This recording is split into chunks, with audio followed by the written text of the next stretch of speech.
আসসালামু আলাইকুম, welcome to সোয়াদিকা। প্রকৃতির মাঝে ঘোরাফেরা আর অনেক ফান অ্যাক্টিভিটিস নিয়ে আজকের এই ব্লগটি এপিসোড বাই এপিসোড আপলোড করা হবে ইনশাল্লাহ। So let's begin to episode number 1। গত 22 নভেম্বর 2025 তারিখে আমরা গিয়েছিলাম গাজীপুরের কালমেঘার কান্ট্রি ক্লাব অ্যান্ড রিসোর্টে।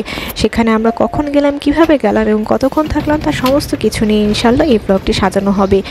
সো 22 নভেম্বর ভোরবেলা প্রায় সকাল 6টার সময় ভোর 6টার সময় আমি ঘুম থেকে উঠেছিলাম এবং এই দৃশ্যটি 6:30টার সময়কার দৃশ্য। ঘুম থেকে উঠে আমি ফ্রেশ হয়ে জানালা খুলেছি এবং আপনারা দেখতেই পাচ্ছেন তখন ভোরের আলো ফুটে উঠছে মাত্র, আকাশে তখনও সূর্য ওঠেনি, সূর্য ওঠার প্রস্তুতি নিচ্ছে।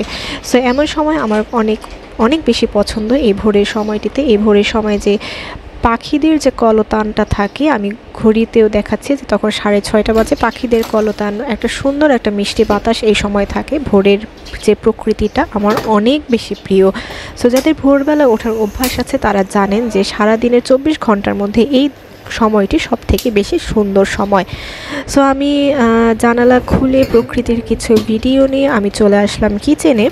যেহেতু বাবা আমাদের সাথে যায়নি, সো বাবা ব্রেকফাস্টটা রেডি করে দিয়ে যেতে হবে। আমি রুটি ছেঁকছিলাম, রুটি ছেঁকার পরে চা বসাবো। সো এই কিচেন থেকেও যে বাইরের যে দৃশ্যটা আমার কাছে এত ভালো লাগে, যে কিচেনে কাজ করতে করতে যে বাইরে তাকালে দেখা যায় যে সূর্য উঠছে, পাখিরা গান গাইছে। আমার খুব পছন্দের একটি সময় এটি।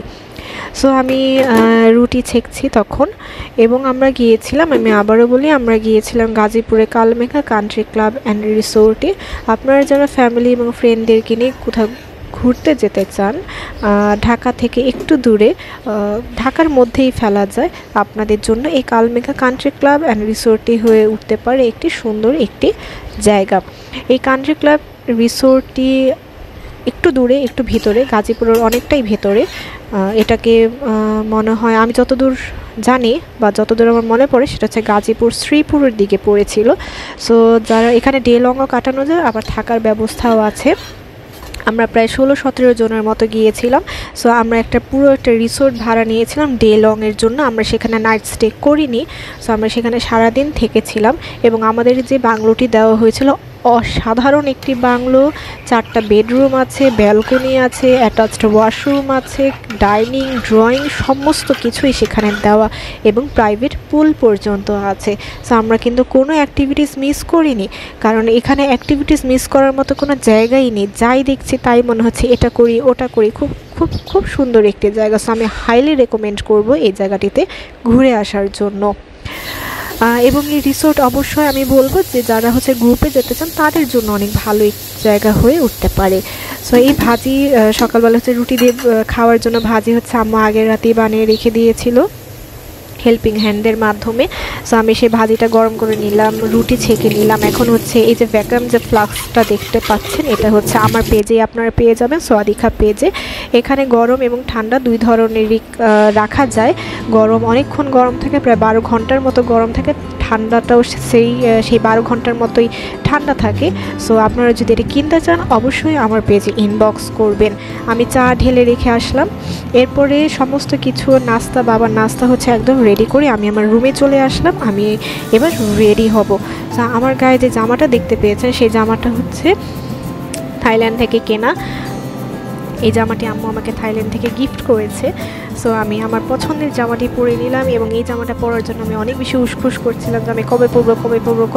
তো ফাইনালি আমি জামাটা পরার সুযোগ পেয়ে গেলাম। সো আমি সেদিন এই জামাটাই পরেছিলাম।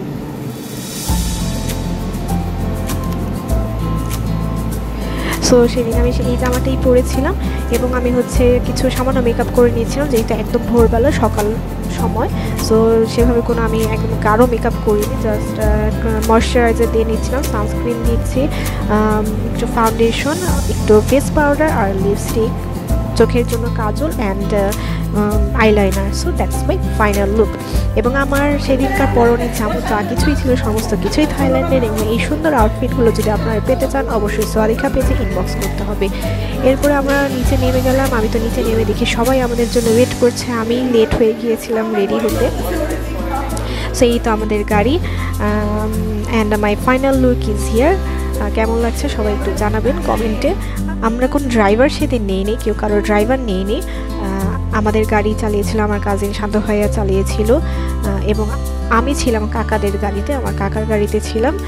যে যার মতো করে আসলে ম্যানেজ করে, সিট ম্যানেজ করে আমরা 3টা গাড়ি নিয়ে বের হয়ে গিয়েছিলাম। আমি আমার কাকার গাড়িতে ছিলাম, কাকার গাড়িতে কাকা, চাচি, তমা আপু, আমার কাজিন, বড় ফুপু এবং আমি ছিলাম। সো এই তো আমরা বের হয়ে গেলাম। তো কাকা সেদিন ড্রাইভ করছিল এবং সামনে আমাদের গাড়ি ছিল, তারও সামনে ছিল আমার কাজিন মাপুর গাড়ি, ফুপাতো বোনের গাড়ি ছিল। সো সেই 3টা গাড়ি একসাথে আমরা সিরিয়াল বাই চলছিলাম এবং যেতে যেতে কিন্তু আমরা অনেক আনন্দ করছিলাম, অনেক মজা করছিলাম। এই যে সামনের যে গাড়িটি দেখতে পাচ্ছেন এটাই আমাদের গাড়ি, যে গাড়ি হচ্ছে কাকা ফলো করছিল, এবং এই ফলো করার বিষয়টি খুব মজার ছিল। যে একটু পরে পরে তমা আপু হচ্ছে আপুর সাথে কল দিয়ে বলছে যে একটু দাঁড়া, এই সমস্যা হয়েছে, ওই সমস্যা হয়েছে, একটু দাঁড়া, একটু এখানে থাম, ওখানে থাম।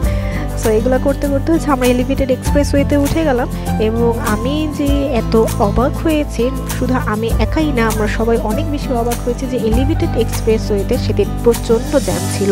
এলিভেটেড এক্সপ্রেসওয়েতে আমি এর আগে কখনোই জ্যাম দেখিনি, এবং গাড়ি নড়ছিল তো না, তো নড়ছিলই না, অনেক জ্যাম ছিল।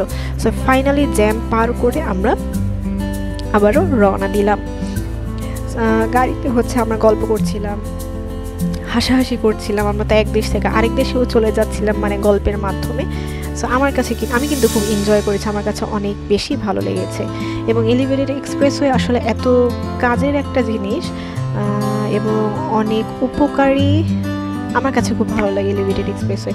কারণ এলিভেটেড এক্সপ্রেসওয়ে হওয়ার কারণে আমাদের বাসা থেকে কিন্তু এখন এয়ারপোর্ট যেতে খুব একটা টাইম লাগে না। আগে এয়ারপোর্ট যেতে হলে আমাদেরকে বাসা থেকে প্রায় 4-5 ঘন্টা আগে রওনা দিতে হতো।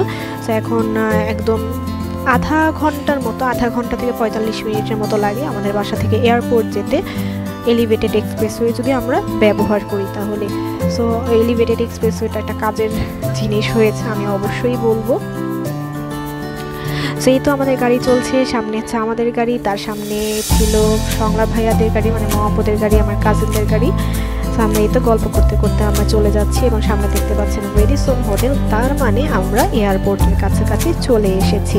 সো কালমেঘা কান্ট্রি ক্লাব এর রিসোর্ট কিন্তু এত সামনে না, গাজীপুরের একদম ভিতরে একটু খুঁজে পেতে নিতে কষ্ট হয়, এবং আমরা যেতে যেতে হচ্ছে আমরা এয়ারপোর্টে চলে আসলাম। এবং যখনই আমরা দেখছিলাম এয়ারপোর্ট সামনে, আমি আর তম আপু খালি বলছিলাম আমরা একটু গাড়িটা টার্ন করে এয়ারপোর্টের দিকে চলে যাই প্লিজ।